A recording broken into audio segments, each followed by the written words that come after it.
চলুন আজকে আপনাদের সাথে গাজীপুরের মধ্যে সময় কাটানোর মতো সুন্দর একটি লোকেশনে শেয়ার করি।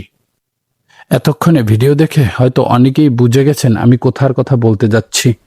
আজকে আপনাদের সাথে গাজীপুরের রাজেন্দ্রপুর ভাওয়াল জাতীয় উদ্যানের কথা বলতে যাচ্ছি। এটি ন্যাশনাল ফরেস্ট বা ন্যাশনাল পার্ক নামেও পরিচিত।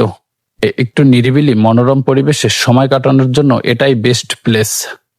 এখানে 20 টাকায় একটি টিকিট কেটে সারাদিন পার করে দিতে পারবেন। এটি প্রতিদিনই সকাল 8টা থেকে বিকাল 5টা পর্যন্ত খোলা থাকে। এটি বন্ধুবান্ধব, ফ্যামিলি বা একান্ত কাউকে নিয়ে একটু মনোরম পরিবেশে সময় কাটানোর জন্য উপযুক্ত জায়গা। এখানে আসতে হলে আপনি ঢাকা ময়মনসিংহ রোডের যে কোনো গাড়িতে উঠে ন্যাশনাল পার্ক বা জাতীয় উদ্যানের কথা বললেই এর সামনে নামিয়ে দিবে। এখানে আসলে আপনি বিভিন্ন ধরনের উদ্ভিদ, বিভিন্ন ধরনের মুক্ত পশু পাখি দেখতে পারবেন। এখানে মনোরম পরিবেশে আড্ডা দেওয়ার জন্য ছোট ছোট বৈঠকখানা রয়েছে। বনের একপাশে আড্ডা দেওয়ার জন্য রয়েছে সুন্দর একটি লেক। সাথে বনের চারিদিকের পরিবেশ দেখার জন্য রয়েছে ওয়াচ টাওয়ার।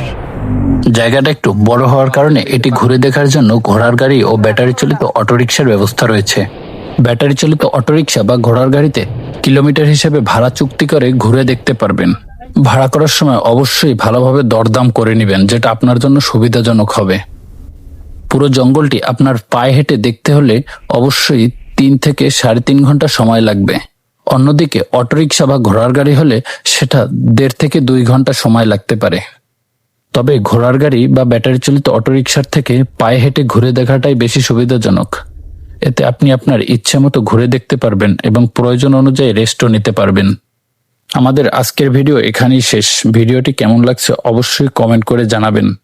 আরও নতুন নতুন ভিডিও পেতে চ্যানেলটি ফলো, সাবস্ক্রাইব করে পাশে থাকবেন। সবাইকে ধন্যবাদ।